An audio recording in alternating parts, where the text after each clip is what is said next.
Bonjour à tous et à toutes.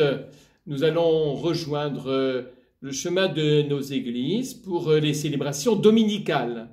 Vous avez sous les yeux les horaires et les lieux de toutes les messes du samedi, demain, 28 novembre, jusqu'à lundi, où il y a énormément de messes qui vous sont proposées. Alors je sais bien, avec 30 personnes seulement, ça ne fera pas une grande capacité d'accueil, mais tous les prêtres se sont mobilisés à travers le diocèse et sur vos paroisses pour favoriser le plus de messes possible.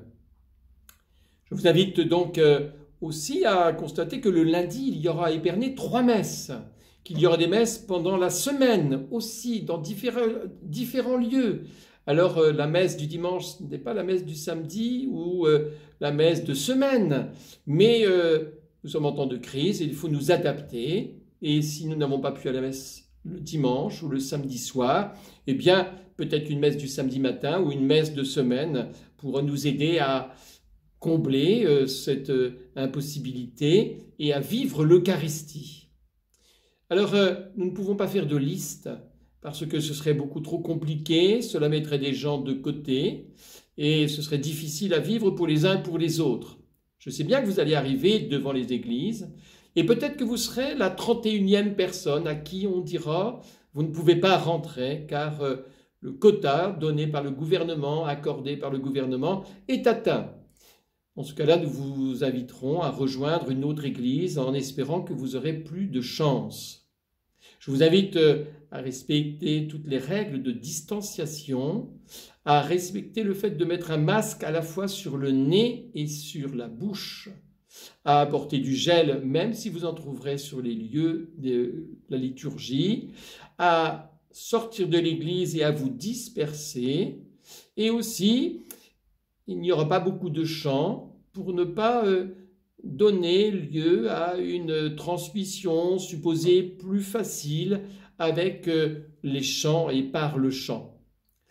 Je vous invite pour ceux et celles qui seront à la messe ce dimanche, à prier pas seulement à vos intentions, mais aussi aux intentions de tous ceux et de toutes celles qui n'auront pas pu nous rejoindre pour différentes raisons, pour des personnes qui ont encore peur des contaminations, des personnes fragiles ou âgées et qui préfèrent encore s'abstenir.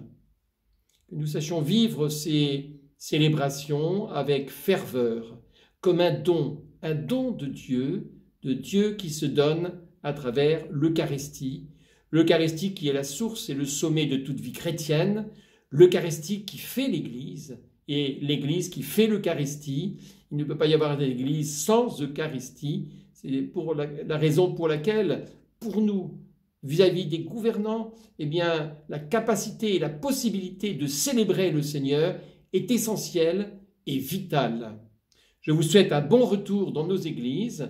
L'équipe des prêtres et David, le diacre, eh bien, sont tous heureux, nous sommes tous heureux de pouvoir vous retrouver. Même si les sourires seront cachés par des masques, eh bien, ils seront bien là pour célébrer le Seigneur. Je vous souhaite une belle entrée dans le temps de l'Avent pour préparer nos cœurs à cet avènement du Christ dans la fête de l'incarnation, de la Nativité. À bientôt et bonne route de l'Avent.